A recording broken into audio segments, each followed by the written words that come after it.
15 years after the most baffling disappearance of the century seemed to fade into the cold archives of history. The silence was shattered not by a detective, but by a 21-year-old woman in Poland and a single Instagram handle. I am Madeleine McCann, with a rare eye defect that matches the missing child perfectly, memories supposedly erased by trauma, and a family seemingly desperate to hide the past. The world was forced to ask, is this the miracle resolution a grieving family has waited for, or a heartbreaking deception amplified by the digital age? Before we dissect the evidence that divided the globe, please take a moment to like this video and subscribe to our channel to join us on this investigation. Now, let us turn back the clock to the moment the first spark ignited in the digital darkness. If one were to pinpoint the moment the world turned its eyes back to a mystery that had remained dormant for years, it would not be found in a police station or a courtroom, but on the illuminated screen of a smartphone. The narrative of the missing British daughter, who vanished in Portugal during the year 2007, had long been considered a cold case by the general public. However, the silence was broken not by a detective, but by a young woman from Poland named Julia Wendel. This chapter examines the sudden emergence of a digital profile that would captivate millions, reigniting a global conversation about identity, memory, and the unresolved trauma of a family that has waited nearly 2 decades for answers. The catalyst for this renewed interest was a specific Instagram account that appeared with a handle that left no room for ambiguity. I am Madeleine McCann. In an era where information travels instantaneously, the boldness of this statement was designed to capture attention, and it succeeded beyond any reasonable expectation. Within a very short period, this account amassed over 1 million followers. This figure is significant because it represents more than just curiosity. It reflects a collective societal desire for a resolution to a tragedy that has haunted the public consciousness for years. The audience was not merely watching a young woman post photographs. They were participating in a real-time investigation, analyzing facial features and dissecting claims that challenged the official narrative of the authorities. Julia Wendel, a 21-year-old woman residing in Poland, presented herself as the potential answer to the long-standing question of the missing daughter's fate. Her approach was methodical. She began compiling and uploading information that she believed linked her directly to the case. The most compelling piece of evidence she presented was physical, a distinct mark on her eye. The missing British daughter was known to have a rare coloboma, a defect in the iris of the right eye, which appeared as a dark strip. Julia displayed a similar mark on her own eye, arguing that such a specific physical trait could not be a coincidence. Alongside this, she highlighted marks on her leg and general facial similarities that she claimed matched the progression photos of what the missing daughter might look like as a young adult. From an analytical perspective, the power of Julia's claim lay in these visual indicators. In the absence of immediate biological data, the public relies on what they can see. The coloboma became a focal point of the online discourse, a visual anchor that allowed laypeople to feel involved in the verification process. However, experts and commentators have noted that while physical resemblances can be striking, they are scientifically inconclusive without genetic verification. The internet, however, operates on speed and emotion, and the side-by-side comparisons Julia posted were enough to create a tidal wave of support and skepticism in equal measure. The narrative Julia constructed was not solely based on physical traits. It was also built on the gaps in her own history. She reported that her grandmother often spoke about the missing British girl within their home, planting a seed of doubt in Julia's mind regarding her own origins. Furthermore, she claimed that her memories of her early childhood were fragmented or non-existent, a condition that often leads individuals to seek external explanations for their internal void. When she attempted to verify her past with her family, she alleged that she met resistance. According to her statements, her parents or the individuals claiming to be her biological parents provided sparse information when questioned about her early years. This tension within the Polish family unit adds a complex layer to the story. Julia asserts that there are inconsistencies regarding the year she began kindergarten. She points to a lack of alignment between the memories of her teachers and the statements of her parents, suggesting a fabricated timeline intended to conceal her true identity. In normal circumstances, such discrepancies might be attributed to the fading of memory over 15 or 16 years. However, in the context of a high-profile disappearance, every inconsistency is magnified and scrutinized as a potential sign of deception. The situation escalated when the parents of Julia Wendell reportedly refused to submit to a DNA test. This refusal is a critical juncture in the case. News outlets reported that while the parents of the missing British daughter were open to the possibility and agreed to the test to rule out any doubt, the Polish family remained uncooperative. From an investigative standpoint, this refusal fuels suspicion. If Julia is indeed their biological daughter, a simple genetic test would instantly disprove her claims and end the global spectacle. Their unwillingness to provide a sample or a birth certificate, as claimed by Julia, forces observers to ask whether they are protecting a family secret or simply refusing to engage with what they might view as a delusion. Commentators have suggested that cases like this expose a significant flaw in how international missing persons cases are handled. There is an argument for a standardized protocol, a state-funded mechanism that would intervene in such situations. Instead of allowing a young woman to conduct a public and potentially damaging investigation on social media, a preliminary questionnaire and official DNA protocol could determine the validity of the claim quietly and scientifically. The lack of such a system leaves the burden on the individuals involved, leading to a chaotic public spectacle rather than a procedural resolution. The media's role in this saga cannot be understated. As the Instagram account grew, the story migrated from social media to the mainstream press. British newspapers, known for their aggressive coverage of the original case, began to report on every update Julia posted. Some analysts have critiqued this dynamic, suggesting that the media machine is so hungry for content regarding this specific case that they might inadvertently amplify unfounded claims. There was even speculation mentioned by commentators that sensationalist outlets might have been actively looking for someone with a similar eye defect to create a story, though this remains a theory regarding the media's nature rather than a proven fact. Despite the skepticism from some corners, the emotional weight of the claim is undeniable. The parents of the missing girl have lived in a state of suspended grief since 2007.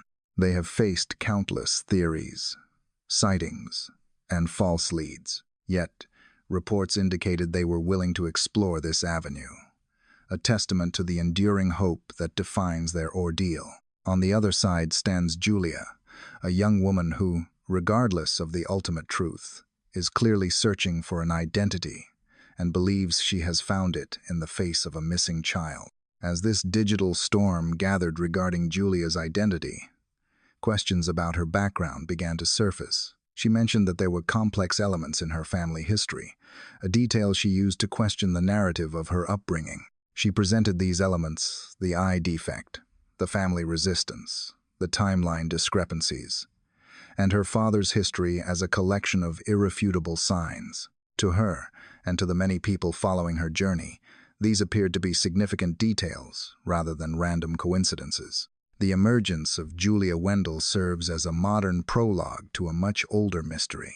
It demonstrates how the unresolved trauma of the past can manifest in the present, utilizing the tools of the digital age to demand attention. Whether this is a breakthrough in one of the most famous cases in history or a manifestation of a young woman's personal struggle remains to be seen. However, what is certain is that the account I am Madeleine McCann successfully forced the world to look once again at the empty space left behind in 2007, demanding that the silence be broken, one way or another. In the realm of forensic identification and missing persons investigations, physical anomalies often serve as the first line of connection before biological verification can take place. In the case of Julia Wendell, the Polish woman claiming to be the missing British daughter, the narrative hinged almost entirely on one specific, distinct physical trait. While the story began with a digital profile, it was sustained by the compelling visual evidence Julia presented to her growing audience. A distinctive mark situated in the iris of her right eye. This chapter analyzes the significance of this physical characteristic, known medically as a coloboma, and how it became the cornerstone of a global debate regarding identity and coincidence. The missing British child, who vanished during a family holiday in Portugal in the year 2007, possessed a very rare defect in her right eye, described often as a bleeding strip or a dark smudge affecting the pupil. This feature was so unique that it became the primary identifier used in the Find Madeleine campaigns distributed across the world. When Julia Wendell emerged on social media, she did not merely claim an emotional connection to the case. She presented a close-up image of her own face, highlighting a mark that bore a striking resemblance to the one famous in the original investigation. For the millions of followers observing the unfolding events on Instagram, this was considered a critical piece of the puzzle, moving the claim from the realm of fantasy into the sphere of tangible possibility. Observers and internet sleuths immediately began dissecting the images. The specificity of the mark is what gave Julia's story its initial momentum. In the analysis of missing persons cases, general resemblances such as hair color or eye shape are common and often lead to false positives. However, a specific ocular defect is statistically much rarer. Julia utilized this rarity to bolster her argument, placing her own photographs alongside the well-known images of the missing child taken prior to the disappearance. The visual comparison was powerful enough to convince a large segment of the public that this could not be a mere coincidence. Julia herself listed this mark as one of the irrefutable elements of her story, alongside her father's alleged history and her family's refusal to test. Beyond the eye defect, the discussion of physical evidence expanded to include general facial structure and other bodily marks. Reports indicated that Julia pointed to moles and discolorations on her body that she believed matched descriptions of the missing girl. Furthermore, digital age progression technology, software used to predict what a missing child might look like as an adult, was employed by both the media and amateur investigators to compare Julia's current appearance with the projected image of the missing daughter. Some analyses suggested a strong correlation in the structure of the jaw and the spacing of the eyes, further fueling the theory that Julia could be the individual who disappeared 15 years prior. However, the reliance on visual evidence also invited skepticism and alternative theories regarding the origins of this narrative. Media analysts pointed out that the British press, which has maintained a fervent interest in the case since 2007, creates an environment where sensationalism can thrive. One specific theory discussed in the media suggested that the fixation on the eye defect might have led to a form of confirmation bias. It was hypothesized that because the mark is so well known, the public was subconsciously searching for it, or perhaps, as some commentators speculated, tabloid media might even favor a narrative that includes such a cinematic detail. There was even a cynical suggestion mentioned in reports that the media landscape is so sensationalist that it might almost cast individuals who fit the physical description to generate headlines. Despite the cynicism regarding media motives, the physical evidence presented by Julia created a genuine dilemma for the family of the missing girl and the authorities. In many high-profile cases, imposters are quickly dismissed because they lack the basic physical criteria. Julia, conversely, passed the initial visual test for many observers. This resemblance forced a serious conversation about the necessity of scientific verification. The public discourse shifted from asking, "Is this possible?" to demanding, "Why is this not being tested?" The existence of the mark on Julia's eye made it difficult for authorities to simply ignore her as another internet hoax without conducting due diligence. The conversation also touched upon the reliability of recognition after such a long passage of time. The missing daughter would be a young adult in her early 20s at the time of these allegations. Experts in facial recognition note that while certain features remain constant, the maturation process changes the face significantly. Julia's claim relied heavily on the idea that the spot in the eye was a constant, an unchangeable biological tag that connected her present reality in Poland to the tragic event in Portugal. This belief system underscores a psychological aspect of the case, the human need for a smoking gun or a single piece of evidence that solves the mystery instantly. Furthermore, Julia's assertions were not limited to her own physical traits, but extended to the behavior of those around her.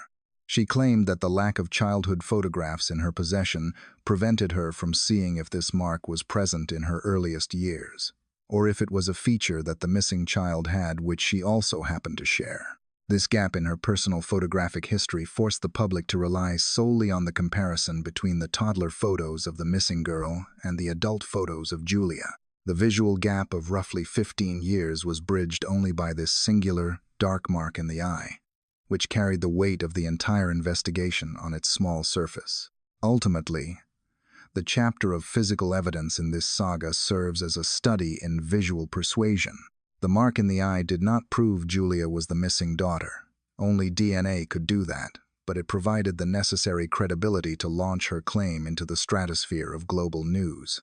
It transformed a local domestic dispute in Poland into an international news event involving the police forces of multiple nations. Whether it was a one-in-a-million coincidence or the key to the mystery, the mark ensured that the world would not look away. It became the symbol of the new investigation, a physical manifestation of the hope that the little girl who vanished from the apartment in Portugal could still be found. One of the most unsettling aspects of the Julia Wendell case was not merely the physical resemblance she bore to the missing person, but the profound silence that seemed to surround her own personal history. While the internet was captivated by the visual comparison of eyes and facial features, a more bureaucratic and psychological mystery was unfolding within Julia's life in Poland. She presented a narrative of a past that was not just forgotten, but actively obscured. This chapter explores the allegations of missing documents, the resistance from her family, and the phenomenon of identity gaps that allowed this international theory to take root. Julia, a 21-year-old woman, began to publicly assert that her own origins were a blur. In multiple posts and interviews, she claimed that she possessed very few memories of her early years, a condition that is sometimes associated with trauma or, in her specific theory, a complete displacement from her original family. This lack of memory is not uncommon in the general population, but Julia argued that in her case, it was accompanied by a suspicious lack of tangible evidence. She stated that, when she attempted to verify the details of her childhood with the people who raised her, she was met with evasion rather than clarity. A central point of contention in her account was the absence of a birth certificate. In a standard family dynamic, such a document is easily accessible, a mundane piece of paperwork that establishes citizenship and lineage. However, reports indicated that Julia's parents refused to hand over this certification or other key documents concerning her birth. To an investigative eye, this refusal is significant. The withholding of a birth certificate creates an immediate vacuum of authority. Without this primary source document, Julia claimed she could not verify her age, her place of birth, or the identity of her biological parents. She argued that this was not a mere administrative oversight, but a deliberate attempt to hide the truth about where she came from. The suspicion was further compounded by inconsistencies regarding her educational timeline. Julia highlighted a specific discrepancy concerning her entry into the education system. According to her statements, there was no consensus between her parents and her former teachers regarding the year she began kindergarten. Her teachers reportedly remembered one timeline, while her parents insisted on another. In the context of a missing persons case, time is a critical factor. If the timeline of her education could not be reconciled with her alleged age, it opened the door to the possibility that her age had been altered to fit a new identity. Julia suggested that this confusion was evidence that her entire history in Poland had been fabricated or manipulated to cover up a previous life. Furthermore, Julia described her attempts to discuss her past with her parents as deeply frustrating. She claimed that when she asked specific questions about her early childhood, her parents would respond with very little information or change the subject entirely. This lack of engagement from the family unit is often analyzed by psychologists in cases of identity crises. When a young person feels that their history is being guarded or suppressed, they may begin to construct their own narrative to fill the void. For Julia, the narrative available was that of the high-profile disappearance from Portugal. She stated that her grandmother had spoken about the missing British girl in the past, which potentially planted the seed of doubt that grew into a full-blown conviction. Critically, the parents' refusal extended beyond just the birth certificate. 2 reports suggested they also denied her requests for a DNA test that could have resolved the matter privately. This resistance is the fuel that kept the public speculation alive. From a legal and social perspective, parents are generally expected to protect their children from public scrutiny. By refusing to provide the simple biological proof that would debunk the claim, the family inadvertently amplified the mystery. Analysts have pointed out that in cases of alleged abduction or illegal adoption, the suppression of medical records and birth documents is a common tactic used to prevent the child from discovering their true origins. Julia used this perspective to bolster her case, interpreting the lack of information as a critical gap in her history rather than a matter of privacy. The indications, or clues, as described in the source material, were numerous in Julia's mind. She did not just see a resemblance in the mirror. She saw a conspiracy of silence in her home. She argued that the details of her life did not add up, and that the people who should have been providing answers were instead building walls.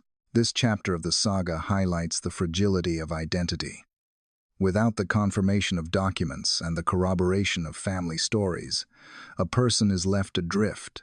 Julia's struggle was arguably an attempt to anchor herself. If she was not the person her polished birth certificate, which she could not see, said she was, then the possibility that she was the famous missing daughter became a lifeline, a way to explain the gaps, the silence, and the lack of belonging she felt in her own home. Ultimately, the erasure of her past served as the foundation for her new claim. If her history in Poland was solid and verifiable, the theory would have collapsed immediately. But because there were questions about school dates, missing certificates, and parents who would not speak, the theory thrived. It demonstrated how a lack of transparency can transform a personal identity crisis into a global news event, leaving observers to wonder if the family was hiding a dark secret or simply trying to manage a troubled young woman in the glare of the international spotlight. As the digital clamor surrounding Julia Wendell grew louder, the focus of the investigation shifted from the physical evidence on her face to the behavior of the people standing in the shadows, her family in Poland.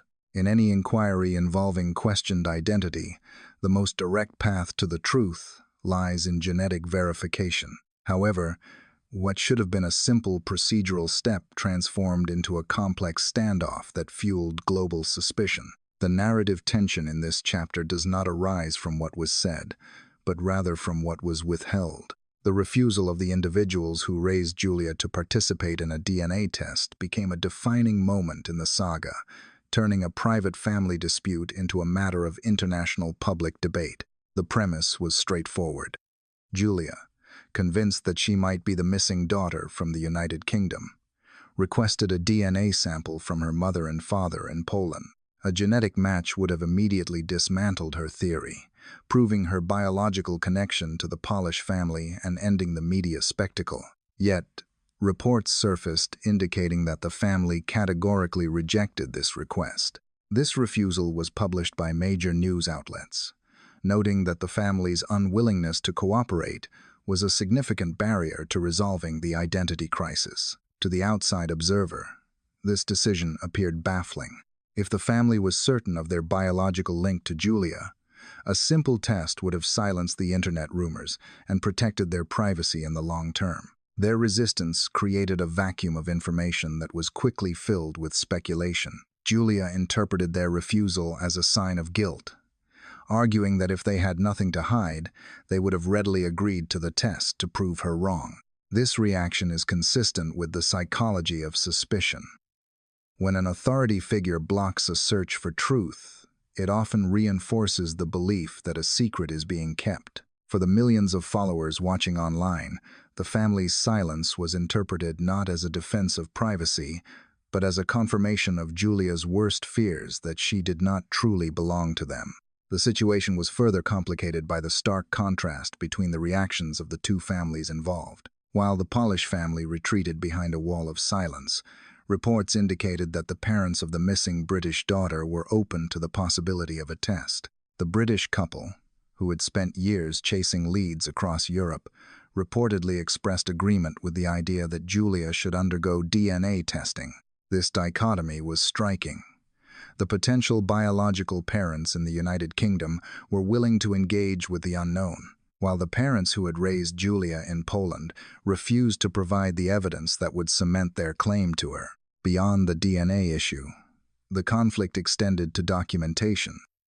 Julia claimed that her parents were withholding her birth certificate, effectively denying her access to the primary record of her existence. This allegation added a bureaucratic layer to the mystery. In many cases of illegal adoption or identity concealment, the suppression of official documents is a known tactic used to prevent a child from learning their true history. By allegedly denying her this certificate, the family invited observers to wonder if the document contained irregularities or if it was being withheld simply to exert control over a rebellious daughter. Analysts have offered various perspectives on the family's behavior. From a sympathetic viewpoint, the Polish family might have been dealing with a young woman experiencing a mental health crisis, viewing the demand for a DNA test as a delusion that should not be indulged.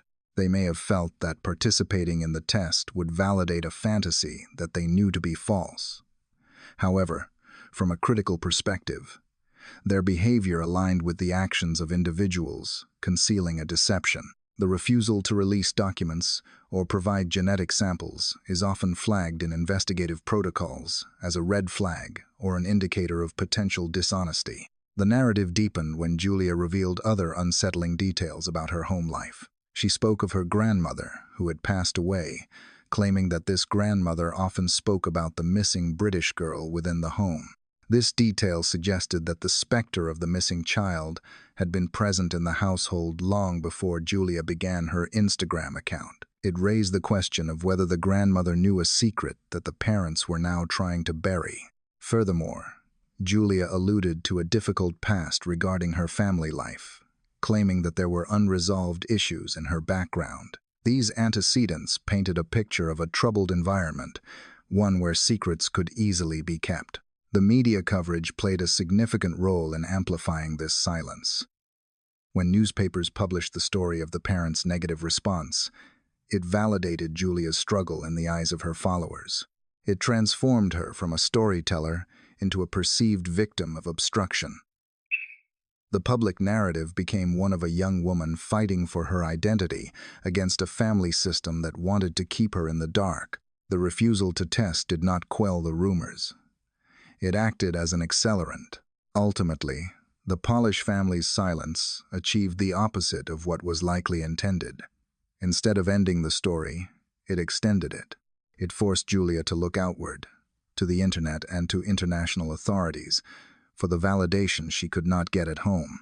It highlighted the lack of a standardized protocol for such cases, where the state could intervene and mandate testing to settle the dispute objectively. Without such a protocol, the case remained in a limbo of he said, she said, with the parents' refusal standing as a massive, silent obstruction in the middle of the road to the truth. The chapter concludes not with a resolution, but with a deepening of the mystery, as the lack of biological proof left the door wide open for the possibility that Julia Wendell was indeed the person she claimed to be. In any rigorous investigation into a person's origins, the timeline is often the framework upon which the truth is built. However, in the case of Julia Wendell, the timeline appeared to be as fractured and elusive as her memories. While the physical mark in her eye garnered the most immediate visual attention, a more subtle but equally disturbing set of inconsistencies began to emerge regarding the chronology of her life in Poland. This chapter delves into the conflicting narratives surrounding Julia's age and education, examining how bureaucratic discrepancies can serve as indicators of a potentially hidden history. Julia presented herself to the world as a woman of 21 years, a fact that immediately drew scrutiny from those familiar with the case of the missing British daughter. The timeline of the original disappearance in Portugal would place the missing individual at a slightly older age than Julia claimed to be.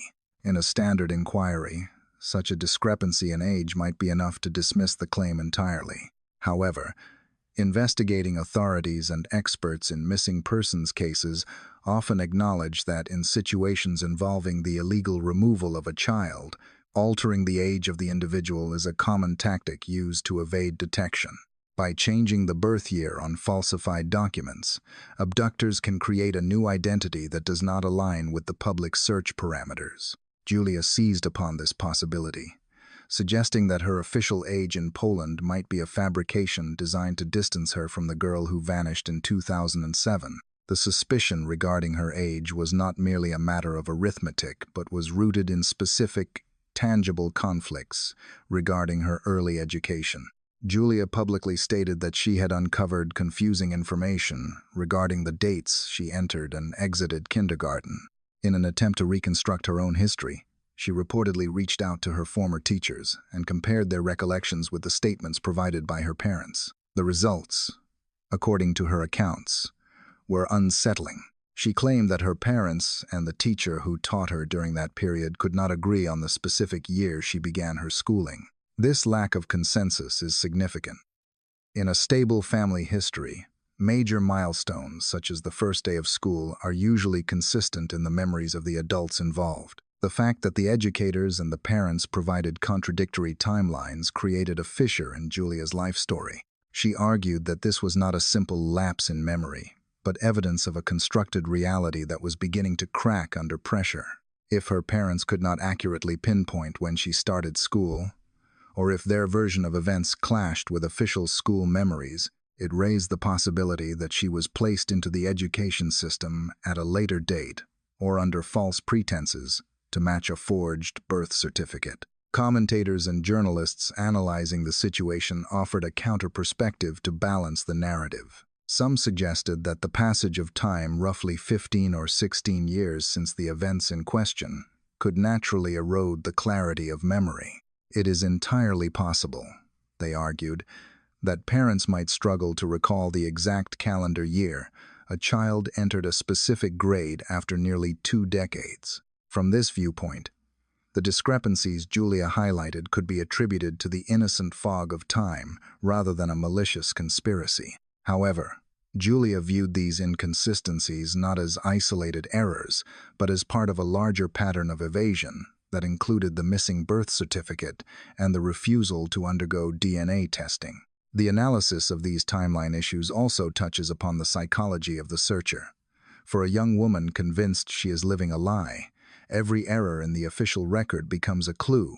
Julia gathered these disparate pieces of information, the confusion over school dates, the silence of her parents, the physical marks, and assembled them into a cohesive theory of abduction and displacement. She posited that her lack of early memories combined with the administrative confusion was proof that her life in Poland did not begin at birth, but started later, coinciding with the disappearance of the British girl. Furthermore, the public discourse surrounding these discrepancies highlighted the difficulty of verifying identity in the absence of cooperation. Without the parents providing a clear, documented timeline or photographic evidence from her infancy, the school records became the only objective metric available to Julia. The conflict between the teacher's memory and the parent's account served to validate her internal sense of doubt. It suggested to her followers that the official narrative of her life was not supported by the external witnesses who were there during her childhood. Ultimately, the discrepancies in time served to insulate Julia's claim from being immediately debunked by the age difference. By casting doubt on the validity of her own birth year and educational history, she created a scenario where being 21 did not disqualify her from being the missing child. This chapter illustrates how the manipulation or confusion of time can keep a mystery alive. Whether these inconsistencies were the result of a dark secret involving a stolen identity or simply the benign forgetfulness of a family, they provided the structural weakness in her life story that allowed the possibility of being Madeleine McCann to take hold. The confusion regarding her entry into kindergarten became more than just a scheduling error. It became a pivotal piece of evidence in her case against her own past. To fully comprehend the magnitude of the claims made by Julia Wendell, one must navigate back through the corridors of time to the singular event that created this void, the disappearance that occurred in Portugal in the year 2007. This incident is not merely a backstory. It is the genesis of a global obsession and the foundational trauma upon which all subsequent theories, including Julia's, are built. While the internet debates eye defects and DNA tests, the reality of the case remains anchored in a holiday apartment in the Algarve region, where a family dinner ended in a mystery that has baffled authorities for nearly 2 decades. The circumstances of that evening have been dissected by investigators and the media more than perhaps any other missing person case in modern history. According to the retrospective accounts and the details that resurfaced during the analysis of Julia's claims, the parents of the missing girl were dining with a group of friends at a location near the apartment where their children were sleeping. The proximity was a key factor.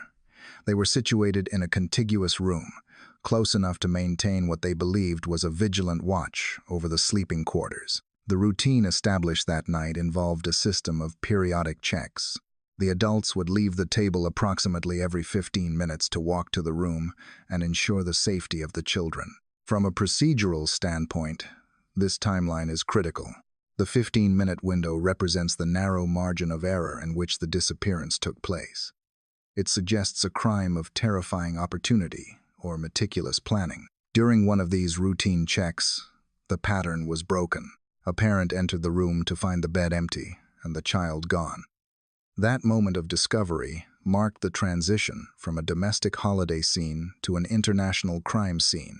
The immediate aftermath was chaotic, sparking a search that radiated outward from the resort in Portugal to encompass the entirety of Europe and eventually the globe. Analysts reviewing the case in light of Julia's emergence have pointed to the systemic failures that plagued the investigation from its inception. The transcript of the discussion surrounding Julia's case highlights a profound critique of the initial police response.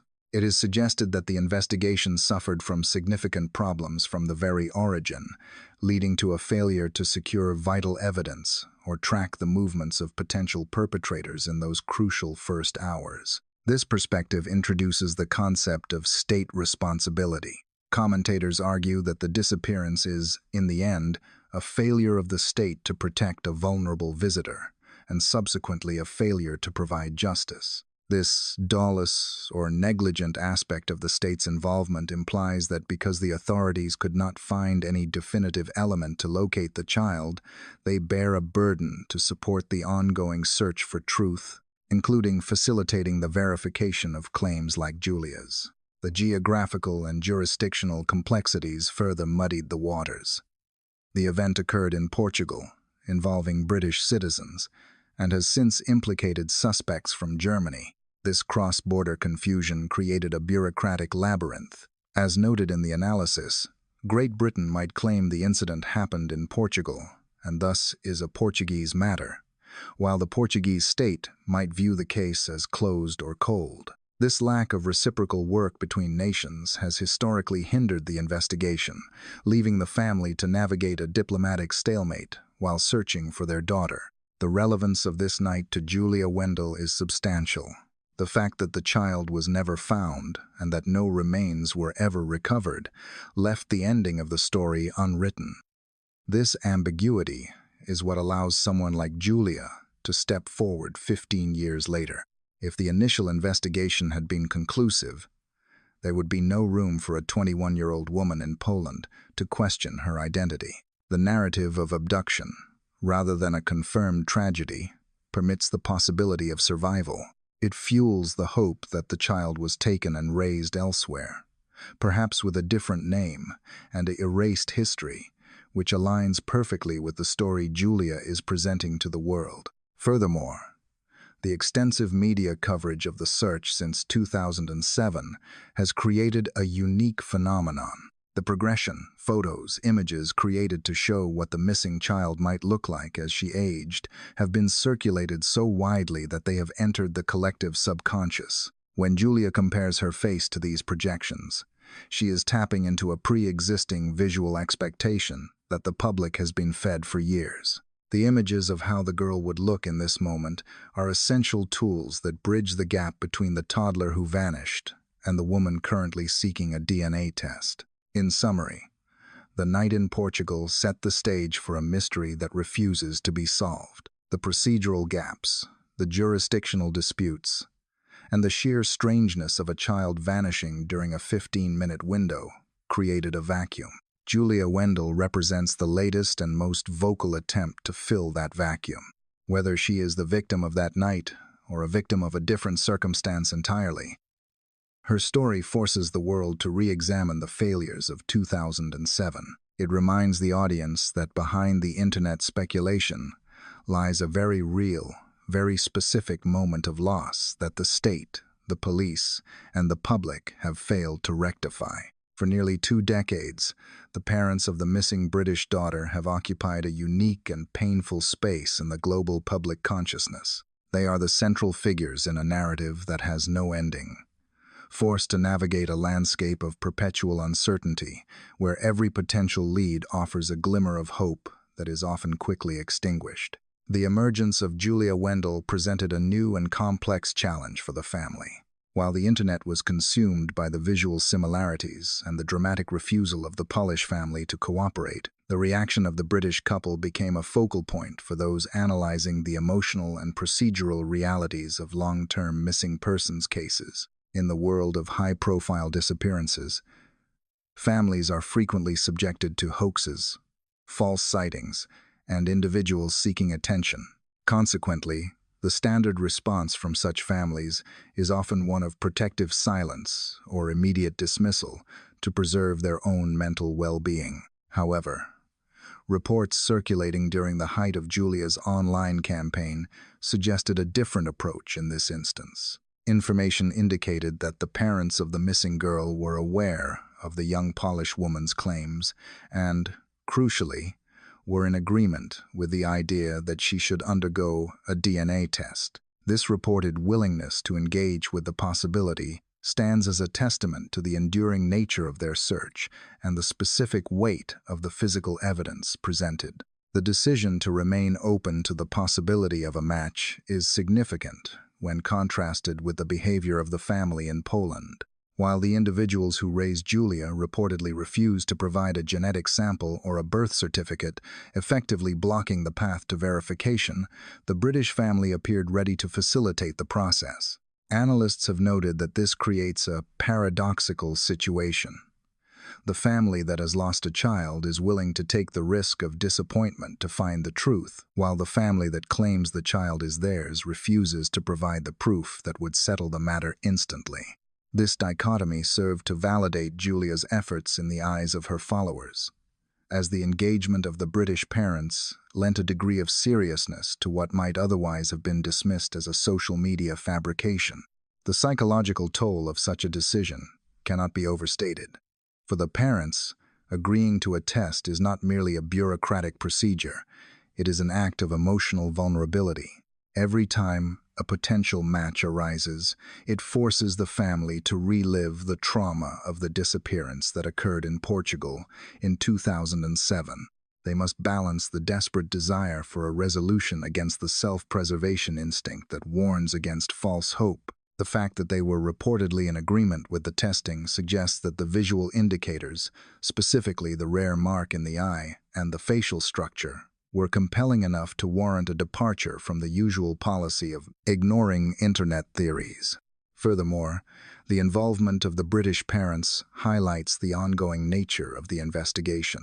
Despite the passage of time and the shift in police theories towards more grim outcomes involving suspects like the German prisoner mentioned in reports, the family has never officially ceased their search. Their willingness to test Julia indicates that, regardless of police statements suggesting the child may no longer be alive, the parents maintain a space for the possibility of survival. This aligns with the sentiment expressed by commentators that in cases where no definitive evidence or remains have been found, the investigation remains fundamentally open, and the state has a continued responsibility to repair the damage caused by the initial failure to protect the child. From a media analysis perspective, the parents' reaction also served to neutralize the potential for the story to be seen solely as a tabloid exploitation.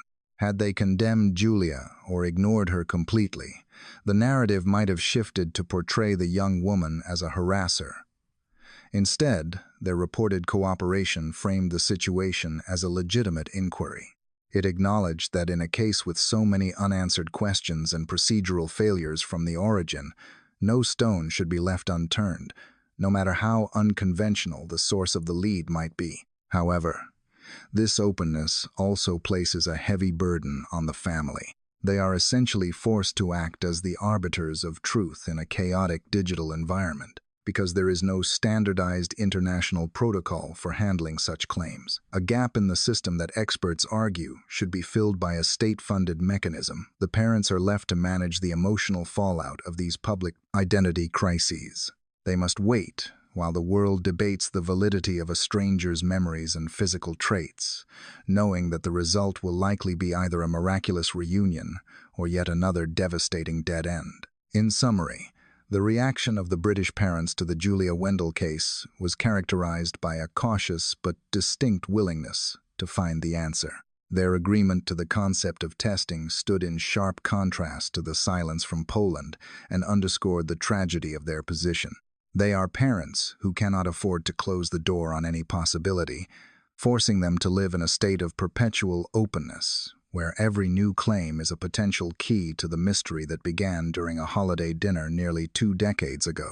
Their involvement transformed Julia's quest from a solitary internet campaign into a dialogue between a lost young woman and the people who might, against all odds, be her true family. The chaotic unfolding of the Julia Wendell case exposed a glaring deficiency in the international framework for handling missing persons investigations. While the internet served as a makeshift courtroom and social media profiles became evidence boards, legal experts and commentators began to argue for a more structured approach. The spectacle of a young woman in Poland pleading for recognition from a family in the United Kingdom highlighted the desperate need for a standardized mechanism, often referred to in discussions surrounding this case as a protocol of verification.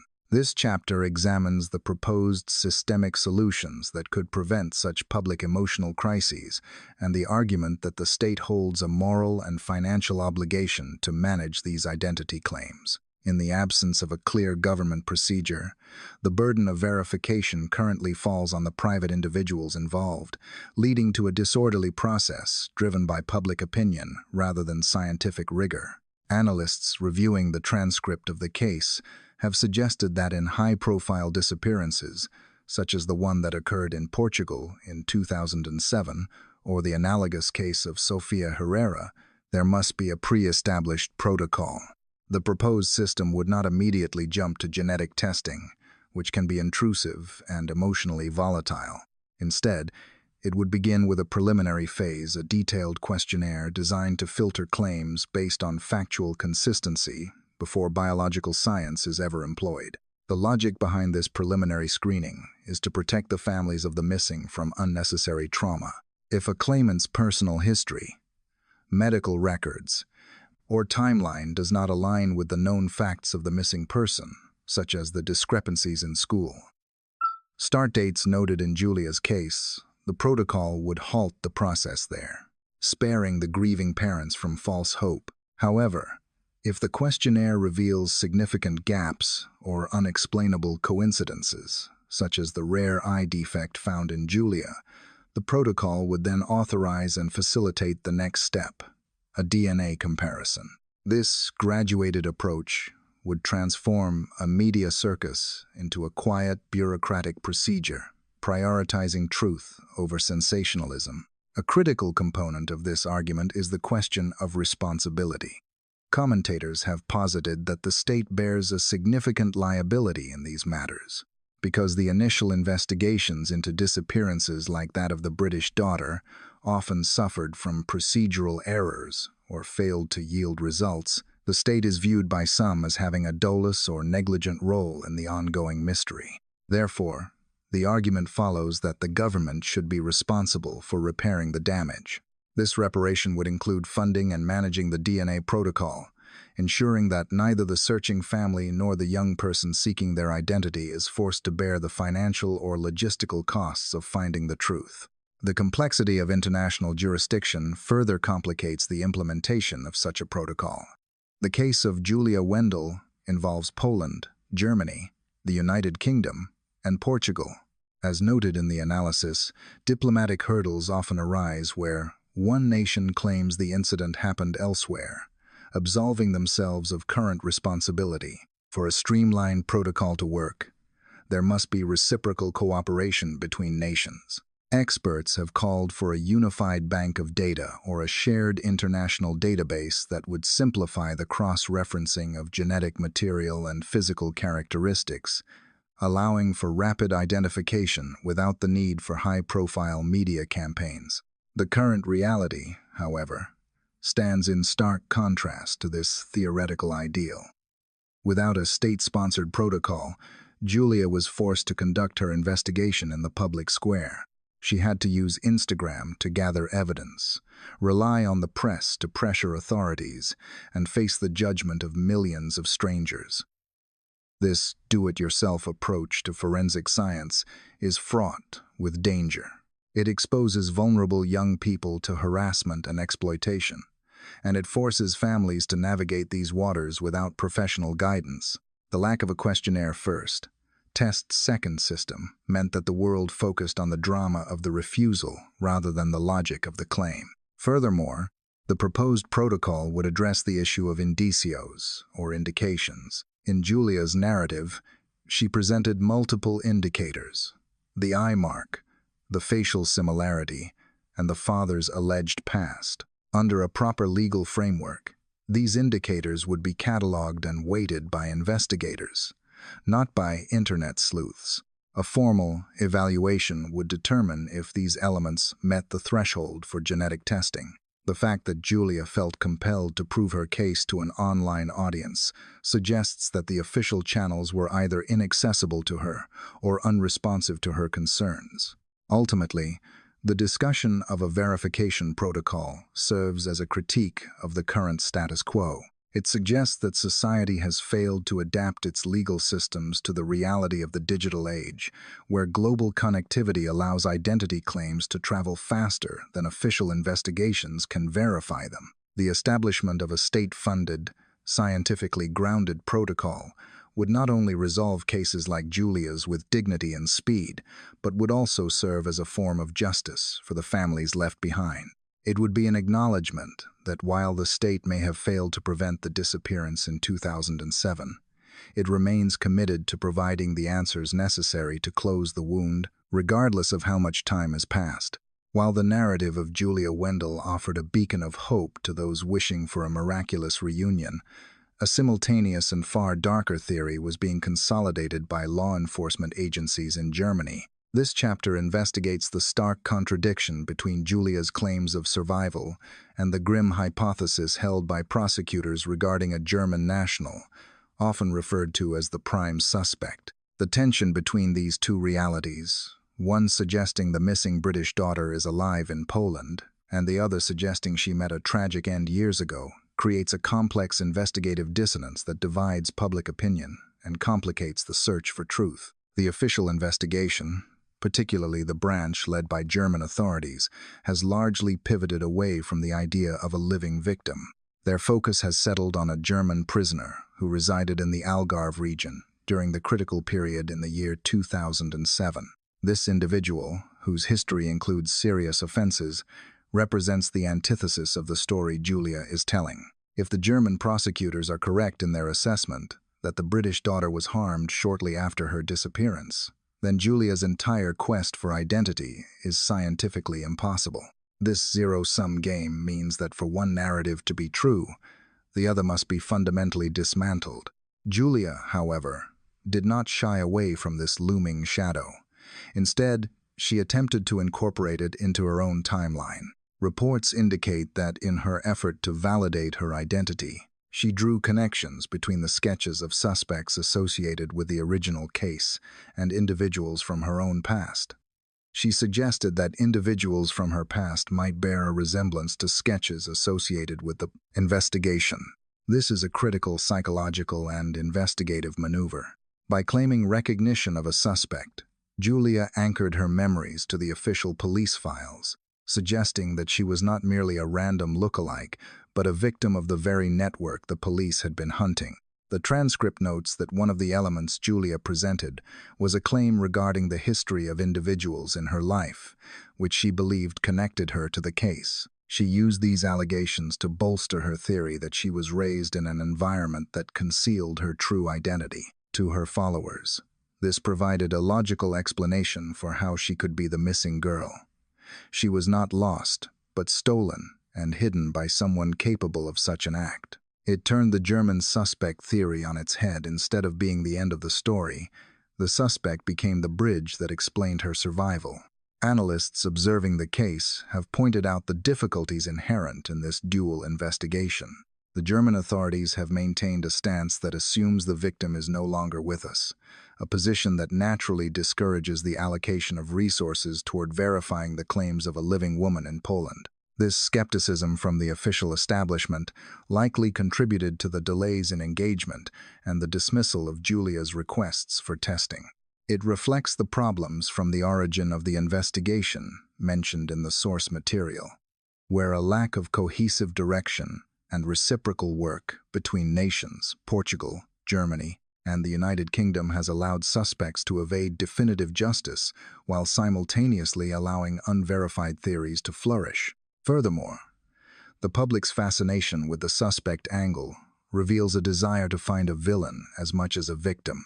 The German suspect provides a face to the crime, a target for the collective anger regarding the disappearance. When Julia linked her own traumatic past to this narrative, she validated the public's suspicion that the original crime was the work of a predator. However, commentators warn against the malleability of memory in these high-stress situations. It is a known psychological phenomenon that individuals searching for answers may subconsciously graft the face of a notorious public suspect onto the gaps in their own memory, creating a false connection based on fear rather than fact.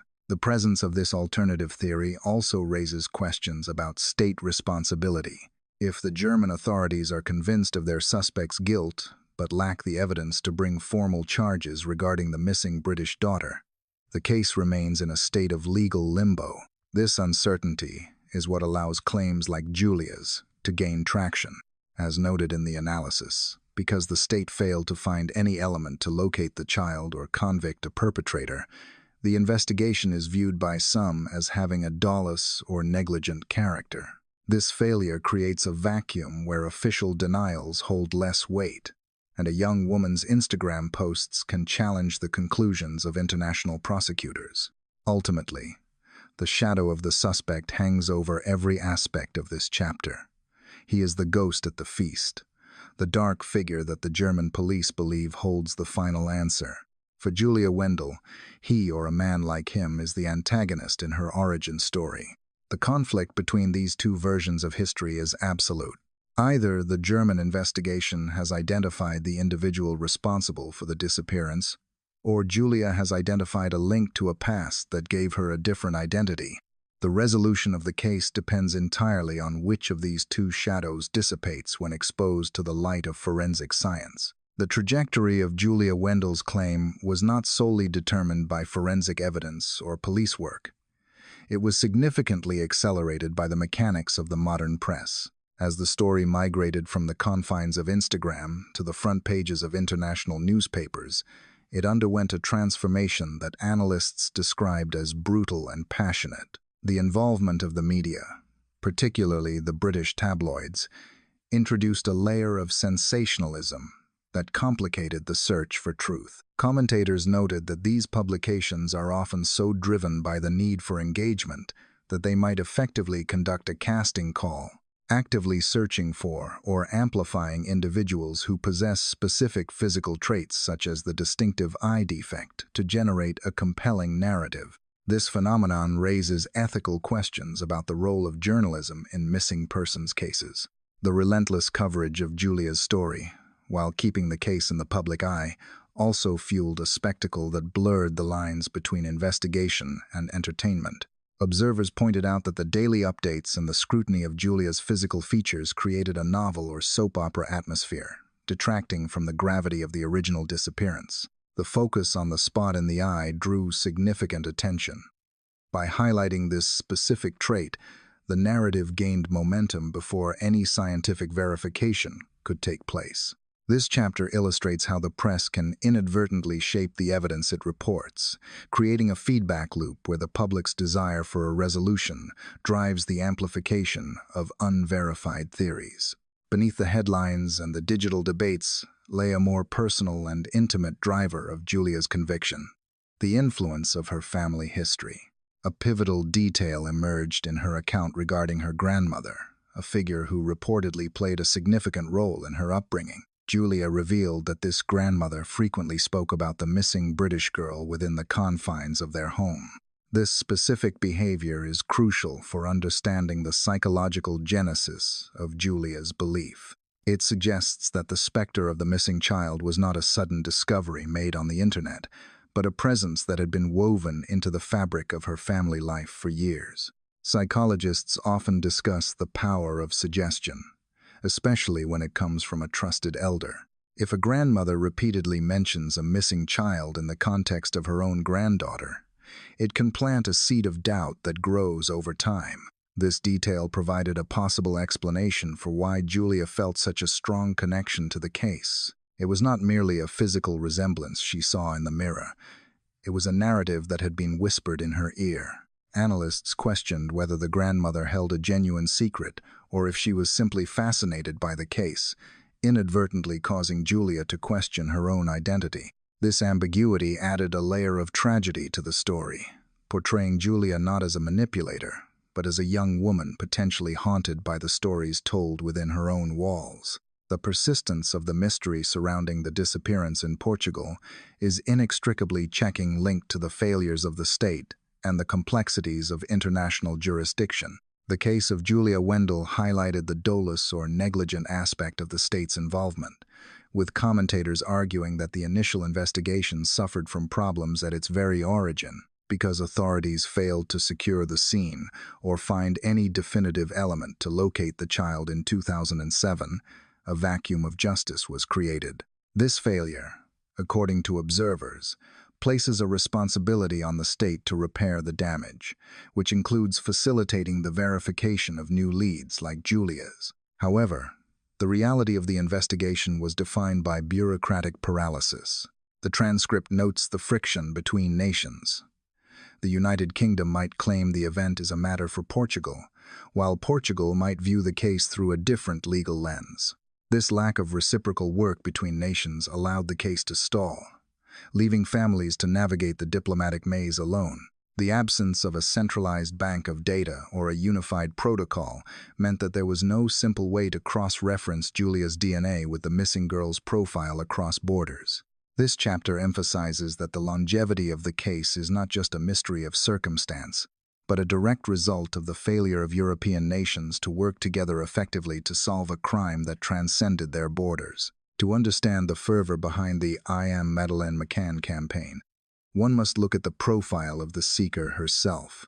Julia Wendell, at 21 years of age, represents a demographic that has grown up alongside the internet, where identity is often curated and questioned online.